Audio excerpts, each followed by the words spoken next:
नमस्कार। The Bharat now में आपका स्वागत है और इस बार के पॉडकास्ट में एक बार फिर हम पहुंचे हैं बैजू फाइनेंस में और हमारे साथ सीएमडी अतुल जी हैं। और जैसा कि दर्शकों को मैं बताना चाहूँगा कि इससे जो पहला पॉडकास्ट था उसमें भी हमने माइक्रो फाइनेंस से जुड़ी हुई बहुत सारी महत्वपूर्ण बातों पर बातचीत की थी और लोगों तक हमने वो पहुंचाया था। चाहे वो लोन लेने का तरीका है, माइक्रो फाइनेंस कैसे काम करता है, किन लोगों को मदद करता है। तो अब उसका जो सेकंड स्टेज है, इसमें हम जो लोन होते हैं या लेंडिंग होते हैं उसमें 2-3 तरीके की लेंडिंग्स हैं, उनके बारे में बात करना चाहेंगे जो बहुत अभी चर्चा में है। जैसे अतुल जी ने ही बताया कि को लेंडिंग की एक बातचीत की, तो को लेंडिंग है क्या, एक बार अतुल जी से जानते हैं। अतुल जी, आपका स्वागत है। और जो मैंने कहा कि एक सवाल है कि को लेंडिंग एक शब्द नया निकल कर आया है, आपने समझाया था, लेकिन मैं चाहूँगा दर्शकों के लिए एक बार फिर से आप बताएं को लेंडिंग क्या है। एक नया शब्द है ये। धन्यवाद राकेश जी, आपने मुझे दोबारा ये अवसर दिया, मौका दिया फाइनेंशियल इंक्लूजन और फाइनेंस के बारे में बोलने का। और जैसे आपका प्रश्न था कि को लेंडिंग बिजनेस क्या है, अभी आपको बल्कि आप काफ़ी न्यूज़ भी देख रहे होंगे, समाचार भी देख रहे होंगे कि आरबीआई जो है वो क्रेडिट लाइन को लेके बहुत सख्त है। और उसका रीज़न क्या है कि हर एक एनबीएफसी अपने अपने तरीके से इंटरेस्ट रेट चार्ज कर रही है, जो कि कभी कभी कस्टमर के लिए काफ़ी हायर साइड में हो जाता है। तो इन सब चीज़ों को देखते हुए आरबीआई ने एक नया रेगुलेशन पास किया, जिसमें उन्होंने कहा कि ठीक है, अगर मान लीजिए छोटी कंपनियों को कैपिटल नहीं मिल रहा है तो बड़ी कंपनी जो होंगी, बड़ी एनबीएफसी या बड़े लेंडर होंगे, वो उनकी सहायता करेंगे। और इसको देखते हुए एक नया रेगुलेशन आरबीआई लेके आई, विच इज़ कॉल्ड एज को लेंडिंग। को लेंडिंग प्लेटफॉर्म में क्या होता है, एक बड़ी एनबीएफसी एक छोटी एनबीएफसी के साथ मिलकर काम करती है और उसमें एक परसेंटेज डिसाइड होता है। जैसे एक कंपनी है, जैसे अभी हमारा भी हमने भी एक करार किया है, यू ग्रो कैपिटल करके कंपनी है, 10,000 करोड़ का उनका AUM साइज़ है, काफ़ी बड़ी कंपनी है, MSEME के स्पेस में काफ़ी बड़ा काम कर रही है पैन इंडिया बेसिस पे। तो हमारा उनके साथ करार हुआ है, वो हमें लैंड करेंगे 25 करोड़ रुपया, जिसमें एक सर्टेन इंटरेस्ट रेट तय हो गया है जो कि उग्रो को जाएगा, और उसके ऊपर का जो इंटरेस्ट होगा वो हमें मिलेगा।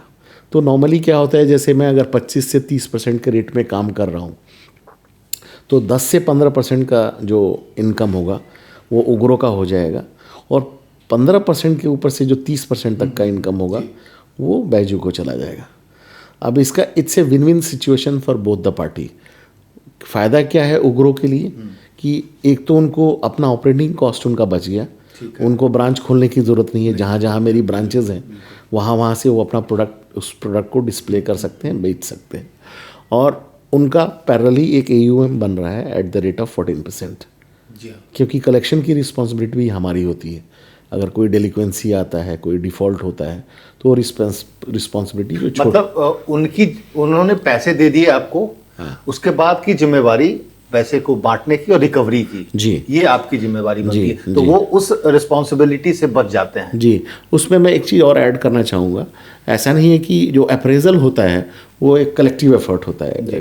अप्रेजल जैसे उसका ड्यू डिलिजेंस करना हम भी करते हैं, और साथ में जो पेरेंट कंपनी रहती है, जो बड़ी कंपनी रहती है, उनको हम सारे डॉक्यूमेंट्स स्कैन करके डिजिटल माध्यम से उनको भेज देते हैं। वो भी उसका एक असेसमेंट करते हैं, उनकी एक क्रेडिट टीम असेसमेंट करती है। So it's a combined effort. Appraisal is a combined effort, collection responsibility is also a combined effort, but ownership जो होता है वो जो को लेंडर होता है, जैसे अगर मैं बैजू को लेंडर हूँ यूग्रो का, तो मुझे वो मेरी रिस्पॉन्सिबिलिटी है कि वो पैसा मैं रिकवर करूँ। लेकिन जैसे जो बड़ी कंपनी है, जो पैसे जहाँ से पैसे आ रहे हैं जी, उनकी से पार्ट उसमें कितने रहती है उस टाई अप में, कि उनका जो जिसको बोलते हैं ना कि अधिकार, हाँ, उनका कितना रहता है? देखिए, अगर AUM की बात करें तो पूरा अधिकार उसी का है। अच्छा। क्योंकि पोर्टफोलियो जो बनेगा वो उग्रो का बनेगा।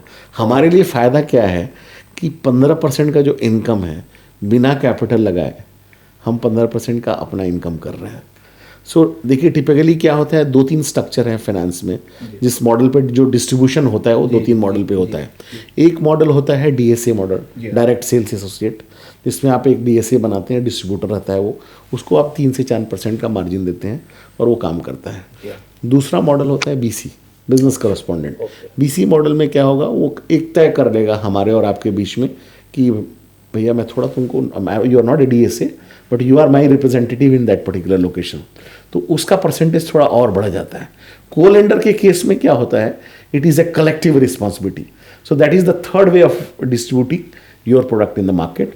और उसमें एडवांटेज क्या है कि being a NBFC and being a lender, I understand exactly what my bigger partner wants. अच्छा, तो ऐसे में हाँ। जो रीच का फायदा दोनों को होता है, या जो दे रहा है डिस्ट्रीब्यूट कर रहा है मनी उनसे लेकर, हाँ। रीच का फायदा उसको होता है? दोनों को होता है। जैसे जैसे हम मान लीजिए मेरा एक ब्रांच है गढ़मुक्तेश्वर में, जी।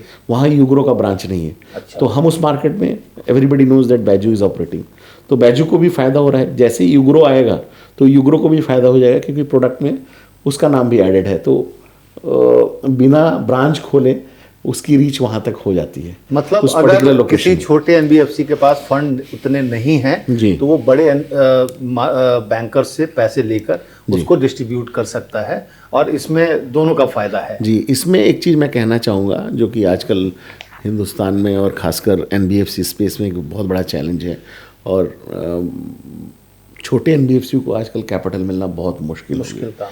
मुश्किल काम है। उसके लिए क्या है, आपको एक अच्छे रेटिंग की ज़रूरत है। रेटिंग एजेंसी कहती है कि जब तक आपका AUM साइज़ 200 करोड़ से नीचे है, हम आपको एक अच्छा रेटिंग नहीं दे सकते। दूसरा, स्टेबिलिटी की भी बात होती है, क्योंकि अगर छोटा पोर्टफोलियो है और आप एक पर्टिकुलर टेरिटरी में काम कर रहे हैं, तो वो कभी भी ख़त्म भी हो सकता है। मान लीजिए अगर वो टेरिटरी आपका डेलिकेंट हो गया, तो as a company you are always vulnerable.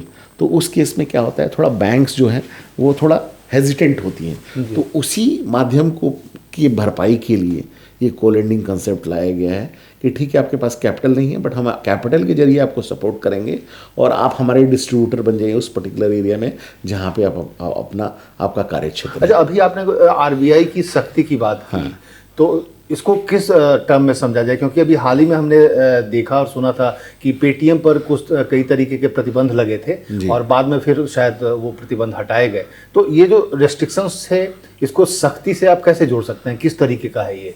देखिए, इसमें हमको जो भी RBI is a regulatory body, तो जो RBI के अधिकार क्षेत्र में है, रेगुलेशन जो है उसको तो आपको फॉलो करना पड़ेगा, मेरा ऐसा मानना है। जैसे कि अभी जो आप पेटीएम का उदाहरण दे रहे हैं, I think it was something related to KYC documents, they were not properly obeying the regulation of RBI, that's the reason they were banned। तो मेरा ऐसा कहना है कि आप रेगुलेशन को प्रॉपर फॉलो करेंगे, तो आप छोटे हों या बड़े हों, RBI आपके साथ है। अगर आप रेगुलेशन को फॉलो नहीं करेंगे, कंप्लायंसेस को फॉलो नहीं करेंगे, तो RBI को स्ट्रिक्ट होना पड़ेगा। और इसमें सबसे बड़े जो डिफरेंसेस आ रहा है वो रेट ऑफ इंटरेस्ट को लेके आता है। बट इसमें मेरा एक और कहना है, और मैं चाहूँगा कि आपके माध्यम से और मीडिया के माध्यम से ये message, and I am sure वो मैसेज गया भी होगा, कि RBI और बैंक को भी ये देखना पड़ेगा कि एक स्टार्टअप, एक एंटरप्रेनर जो अपना काम शुरू कर रहा है, अगर उसका बोरोइंग कॉस्ट ही हायर होगा तो ऑब्वियसली वो हायर रेट पे बेचेगा। बिल्कुल। तो उसके लिए RBI को भी कोई ऐसा विंडो क्रिएट करना चाहिए जिसमें, जैसे आप MSME स्पेस में आप देखते होंगे कि स्टार्टअप के लिए 2 करोड़ का अनसिक्योर्ड लेंडिंग होता है, वैसे ही NBFC के स्पेस में इनको कुछ ऐसा विंडो खड़ा करना पड़ेगा जिसमें जो नए प्लेयर हैं, जो नए यंग प्रोफेशनल हैं, जो अपना काम शुरू करना चाहते हैं, उनको एक सस्ते दर पे पैसा मिल सके।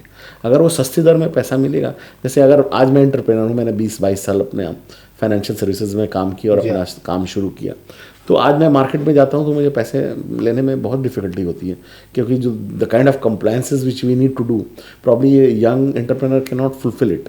तो उस चीज़ का डेविएशन RBI अगर देखिए एक नया विंडो शुरू करती है और बोरोइंग कॉस्ट वहाँ अगर सस्ता मिलता है छोटे NBFC प्लेयर को, तो ये समस्या का भी समाधान बड़ी आसानी से हो सकता है। चूँकि उनका बोरोइंग कॉस्ट हमेशा हाई रहता है, इसकी वजह से वो भी खासकर माइक्रो फाइनेंस के लिए, क्योंकि जहाँ तक मुझे लगता है माइक्रो फाइनेंस जुड़ता है बिल्कुल ही निचले तबके के लोगों से जुड़ता है, जिनके पास डॉक्यूमेंट या आप कह सकते हैं एसेट टाइप की कोई चीज़ नहीं होती है। तो ये RBI को सोचना चाहिए कि अगर निचले स्तर तक पहुँचाना है लोगों तक मदद, तो माइक्रो फाइनेंस को थोड़ी सी राहत देनी चाहिए। बिल्कुल देनी चाहिए। और ऐसा नहीं कि स्कीम नहीं अवेलेबल है, स्कीम अवेलेबल है, बट उसका जो एग्जीक्यूशन है वो बहुत टफ है। उसको थोड़ा इनको सरल बना, जैसे सिडबी देती है, NABARD देती है, ये सारी संस्था जो हैं वो माइक्रो फाइनेंस को सस्ते रेट पे पैसा देती है, स्टार्टअप को भी देती है, बट जो उसका एग्जीक्यूशन प्रोसेस है वो बहुत ही ब्यूरोक्रेटिक है।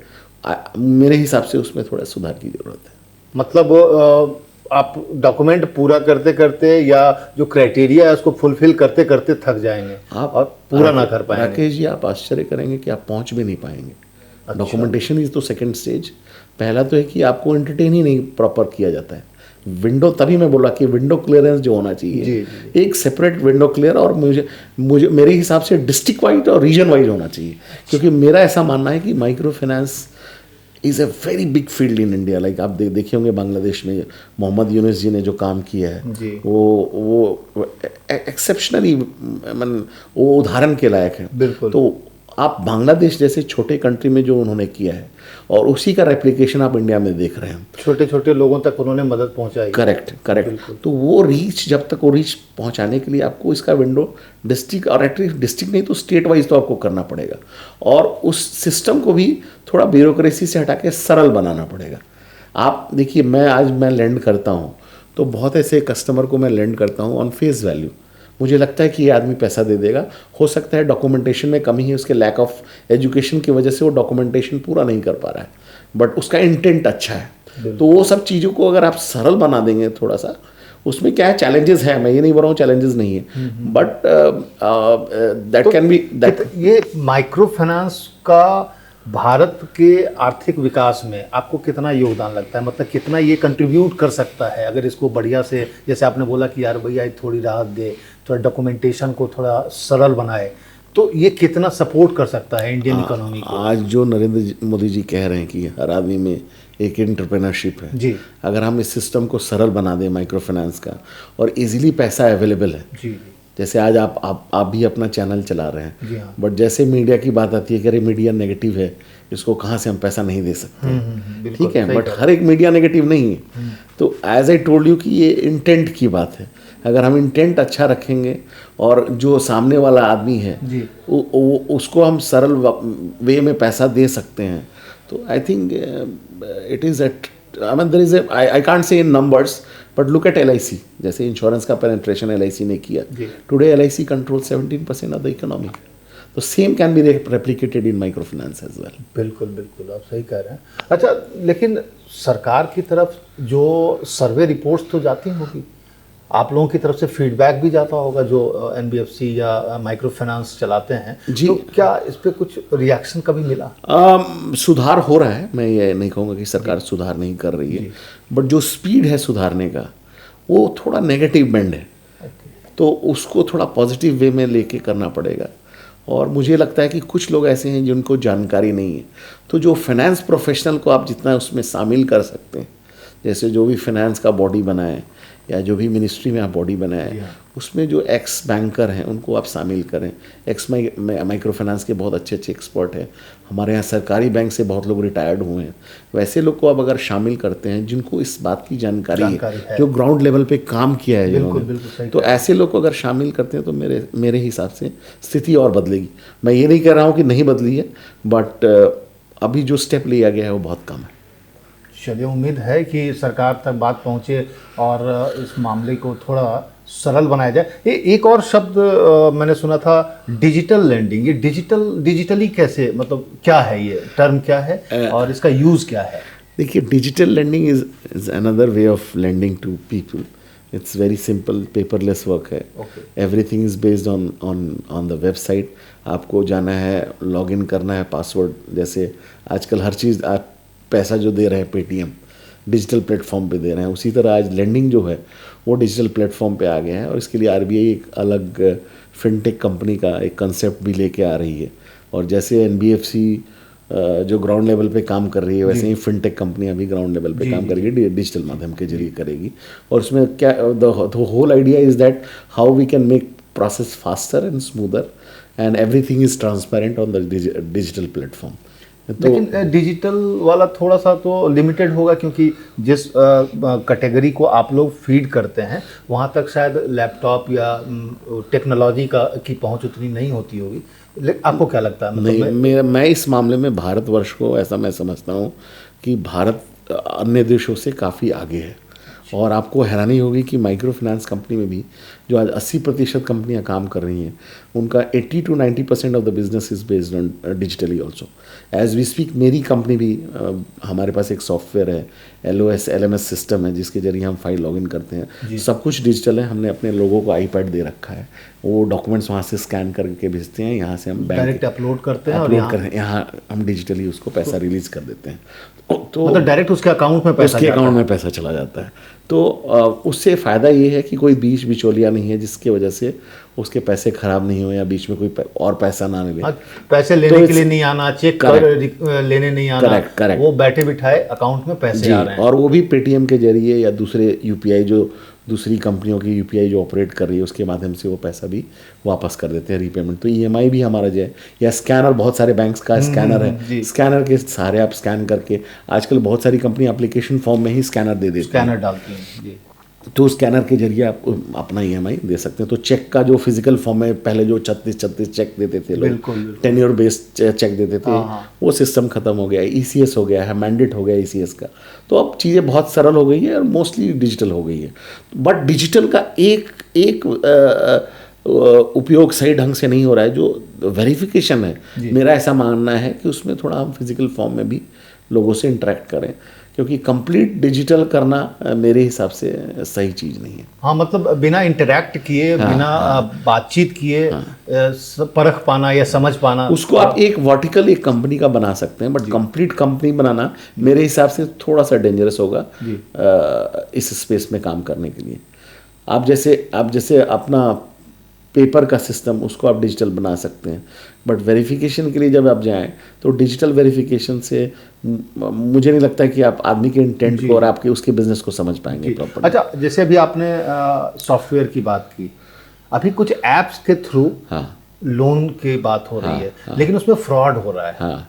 ये क्या है? मतलब ऐप तो किसी कंपनी का होगा, तो लोग उसमें ट्रैप में फंसते कैसे हैं? ये एक बहुत बड़ा ट्रेंड चला था और बहुत सारी चाइनीज़ कंपनियां इसमें इन्वॉल्व थी, जो दे वर सिंपली प्लेइंग ऑन वैल्यूएशन। तो वैल्यूएशन आप कैसे बना सकते हैं? जब तक के पास आपके पास कस्टमर बेस जितना आप बढ़ा सकते हैं। तो पैन कार्ड और आधार कार्ड बेस पे आपको लोन 50,000 25,000 का स्टूडेंट से लेके किसी कैटेगरी के लोग को डिस्बर्स कर देते हैं। उसमें क्या था, इंटरेस्ट रेट वो डिस्क्लोज नहीं करते थे, हिडन इंटरेस्ट, और वो कॉस्ट काफ़ी हाई होता था, जिसकी वजह से RBI ने भी काफ़ी सख्ती कर दी इसके ऊपर, और काफ़ी इसकी मिस सेलिंग भी हुई है। हैविंग सेड दैट, अच्छी कंपनियां भी हैं, उनके भी ऐप हैं, तो उनके जरिए अगर आप लोन लेते हैं, जो स्ट्रक्चर्ड कंपनी है, जो रेगुलेटेड कंपनी है, तो मेरे हिसाब से उसमें कोई समस्या नहीं। तो जैसे डिजिटली हम बहुत एक्टिव हो गए हैं, और आपने जैसे कहा कि इंडिया का मतलब जो पोजीशनिंग है बहुत बढ़िया है, अगर डिजिटल हम ट्रांजैक्शन की बात करें, तो अगर ऐप के थ्रू लेना है तो लेने वालों को किन चीज़ों का ध्यान रखना चाहिए ताकि वो ट्रैप में ना फंसें और वो सही कंपनी तक पहुंच पाएँ? जैसे मैंने कहा कि आप देखिए कि कंपनी का बैकग्राउंड क्या है, वो लाइसेंस होल्डर है कि नहीं, RBI का लाइसेंस उसके पास है कि नहीं, मार्केट में कितने दिन से ऑपरेट कर रहा है, कौन है उसके प्रमोटर। आप जैसे HDFC है, जी, ICICI, तो आपको पता है कि वो they are regulated by the RBI। या अगर आप NBFC की स्पेस में बात करें तो श्रीराम हो गया, चोलामंडलम हो गया, बहुत सारी कंपनी, वास्तु हो गया, नई नई कंपनियां भी आ गई हैं जो बहुत प्रोफेशनल है, बहुत अच्छा काम कर रही हैं। तो डिजिटल से नेगेटिविटी नहीं है, बट डिजिटल का उपयोग आप कैसे कर रहे हैं, बिल्कुल, दैट इज इंपॉर्टेंट। मतलब केयरफुल रहना चाहिए, और किसी से भी आप अपने डॉक्यूमेंट का अगर एक्सचेंज कर रहे हैं तो पहले कंफर्म करें कि ये सही हाथों में जा रहा है कि नहीं जा रहा है। और आजकल तो क्या है, बहुत आसान है, आप उसके बैकग्राउंड को चेक कर सकते हैं, आई कार्ड होल्डर होते हैं कि नहीं, उनका आई कार्ड आप चेक कर सकते हैं, उनका आई एम श्योर दफ्तर होगा, दफ्तर के बारे में भी जानकारी ले सकते हैं, और सब कुछ आप गूगल सर्च के जरिए जानकारी आपको मिल सकती है, हर कंपनी के बारे में मिल सकती है। किसी कंपनी का बैकग्राउंड चेक करना हो तो RBI के साइट पे वो अवेलेबल है कि कितनी सारी NBFC हैं, अच्छी NBFC हैं जो ऑपरेट कर रही हैं, जो एक्टिव NBFC है, उसकी भी जानकारी तो पब्लिक डोमेन में है, RBI में जाके आप पूरी पब्लिक डोमेन में है, उस कंपनी का भी पब्लिक डोमेन में आपको इन्फॉर्मेशन मिल जाएगा। जो शेडी कंपनी होगी उसका इन्फॉर्मेशन आपको नहीं, उसमें नहीं मिलेगा, तो उससे आप बचिए। मतलब नए नाम, नए ब्रांड, करेक्ट, और नई कंपनी का जो प्रचार है उससे थोड़ा बचने की कोशिश करनी चाहिए। करेक्ट, नहीं तो ट्रैप में फंसने की पूरी उम्मीद है। करेक्ट। तो साइबर को अगर बैंक से जोड़ा जाए, जैसे साइबर क्राइम बढ़ रहा है, अभी आपने सुना होगा पैसे बिना OTP आया नहीं, पैसे विड्रॉ हो गए, इन सब चीज़ों से भी बैंकिंग के लिए स्ट्रांग कर रहा है, मतलब जिसको ऑथेंटिकेशन बोलते हैं, ये क्या स्ट्रांग और होने वाला है बैंक की तरफ से, या ऐप जो होल्डर देखिए, जहाँ नई चीज़ें आती हैं वहाँ नेगेटिविटी आती है, हाँ थोड़ी बहुत तो आती है उसमें, और समझने में टाइम लगता है थोड़ा। और उसके लिए सारे बैंक्स प्रयासरत हैं, नई नई चीज़ें वो भी इम्प्लीमेंट करते हैं, अपने सॉफ्टवेयर का अपडेशन और रेगुलर कर रहे हैं, और मेरे ख्याल से आने वाले दिनों में things will change. I am not expert of cyber crime, so I will not be able to give you the correct नहीं, मैं इन्फॉर्मेशन। साइबर क्राइम की बात नहीं कर रहा था, क्योंकि बैंक से जुड़ा हुआ मामला ज़्यादा सामने आ रहा है, तो उसमें जो लोग उसमें जब ट्रैप होते हैं तो रिकवरी में परेशानी आती है। तो मैंने जैसे कहा, जैसे स्पैम जो भी, हाँ बिल्कुल, जो भी SMS हैं, स्पैम मेल हैं, उसकी आप जानकारी मत रखिए, और कोशिश कीजिए कि इन चीज़ों को आप अवॉइड करें। अगर आपको समझ में नहीं आ रहा है तो एक्सपर्ट से उसकी जानकारी, I am sure everybody has a financial consultant. और तो और अब अगर हम क्लोजिंग में बैजू फाइनेंस की बात करें, आप कहाँ तक पहुँच गया है आपका ये सफ़र, कहाँ कहाँ आपने हमारी जब आखिरी मुलाकात हुई थी तो हम we were close to 100 crore, now we are touching close to 350 as we speak. और कितने ब्रांचेज और हमने अभी महाराष्ट्र में 4 ब्रांचेज ओपन किए हैं, 3 बिहार में किए हैं, बहुत जल्दी हम भोपाल और राजस्थान में भी आ रहे हैं। मतलब मध्य प्रदेश और राजस्थान भी आप slowly we'll have Baju Finance all across the country. That's the motive, but focus will remain in Bihar and Uttar Pradesh. मेरा ऐसा मानना है कि 2 बड़े स्टेट हैं और काफ़ी अपॉर्चुनिटी अभी यहाँ है, और पहले लोग हेजिटेंट होते थे इस स्टेट में जाने में क्योंकि परसेप्शन बहुत नेगेटिव था, बट आपको हैरानी होगी कि मेरा सबसे कम डिफ़ॉल्ट बिहार में, सबसे कम, जबकि लोग कहते हैं कि वहाँ से रिकवरी बहुत मुश्किल है, ऑलमोस्ट निल है। ये बहुत ही आश्चर्यजनक। हाँ, तो मैंने और मेरा मोटिव यही था कि जब मैं ये बिज़नेस शुरू कर रहा था तो I wanted to change the perception of the market, as well as I wanted to make public realize कि फाइनेंस अगर आपके यहाँ है तो इजीली अवेलेबल है, और मार्केट को मैं ये दिखाना चाह रहा था कि पोटेंशियल पूरे भारतवर्ष में है। आपका करने का तरीका अगर सही है और कस्टमर के साथ अन्याय नहीं कर रहे हैं, उसको जागरूकता के साथ चीज़ों को बता रहे हैं, तो स्काई इज द लिमिट। मतलब नॉर्मली लोग बिहार में लोन देने से हिचकते हैं कि रिकवरी नहीं हो पाएगी और वो शायद रिकवर कर नहीं पाएंगे, लेकिन आप बोल रहे हैं निल। मैं कोट करूँगा, एक मीटिंग में 2006 की बात है, और I was heading a financial institution, बहुत बड़ा इंस्टीट्यूशन में, नाम चूँकि ये पब्लिक डोमेन में है मैं तो नाम नहीं लेना चाहूँगा, तो मैंने जिक्र किया अपने बिजनेस हेड से कि you should start Bihar, and everybody laughed at me बहुत जोर से। उन लोगों ये कौन सी जगह बता रहे हो? हाँ, और उनको ऐसा लगा कि चूंकि मैं बिहारी हूँ, बिहार से हूँ, तो उनको लगा क्यों ऐसे जगह पे लाना चाह रहा है, जरूर इसका कोई अपना पर्सनल इंटरेस्ट है। तो अभी 10 दिन पहले मेरी उसी बिजनेस हेड से बात हुई, and he was praising me like anything that you have done a fantastic job in that particular state. So it's in your hand how you can change the perception of the people. और दूसरा risk factor भी है, आप risk factor देखिए, आप finance business में तो risk factor हर एक जगह है। ग्रेटर नोएडा में है, नोएडा में है, दिल्ली में है, पंजाब जिसको बहुत बड़ा स्टेट माना जाता है, मेरे हिसाब से सबसे, अगर मेरे को कहा जाए तो शायद मैं आज पंजाब में बिजनेस नहीं करूँगा। अच्छा जी, जबकि कहते हैं पंजाब में, हाँ, मेरा ऐसा मानना है कि कुछ पॉकेट्स ऐसे हैं वहाँ जहाँ पर रिकवरी कर ही नहीं सकते हैं। अच्छा, मतलब ये बिहार के उलट एक दृश्य है। जी, लोग बिहार को, और चूंकि मैं हैंड्स ऑन जॉब काम किया हूँ, मैं ग्राउंड लेवल पे जाके रिकवरी किया हूँ, तो मेरा परसेप्शन तो यही है। जबकि लोग कहते हैं कि पंजाब में वेल्दी लोग हैं, मतलब अगर किसान भी हैं तो संपन्न हैं, और पर कैपिटा इनकम बिहार से ज़्यादा है, उसके बाद भी अगर वहाँ से रिकवरी मुश्किल है, तो सच में ही फैक्ट बहुत ही। So India is changing, all I can say. Change तो बहुत कुछ हो रहा है, दो राय नहीं, और हमें उम्मीद है कि आपके भी जो आपका जो दायरा है, जो ब्रांचेज हैं, और जो आपका टिकट साइज है वो और बढ़े, और हम ऐसे ही आपसे पॉडकास्ट पे बात करते रहें और लोगों तक फाइनेंस और माइक्रो फाइनेंस से जुड़ी बातें आपके माध्यम से पहुंचाते रहें। बहुत बहुत शुक्रिया, धन्यवाद बातचीत करने के लिए। बहुत अच्छा लगा आपसे बातचीत करके, और मैं अंतिम में यही कहना चाहूँगा, टिकट साइज़ ऐड हो या ना हो, बट हम जितने मैक्सिमम लोगों के रीच में पहुँच सकें और फाइनेंस को सरल बना सकें, बिल्कुल, ताकि किसी को समस्या ना हो, अगर उसका रिक्वायरमेंट हो तो उसको इमीडिएटली हम फुलफिल कर सकें। मतलब यही कोई भी अगर इस समस्या से गुजर रहा हो और फाइनेंशियल सपोर्ट चाहिए तो विजू फाइनेंस उसके साथ है। जी जी, बहुत बहुत धन्यवाद, बहुत शुक्रिया। Thank you so much Rakesh ji, thank you.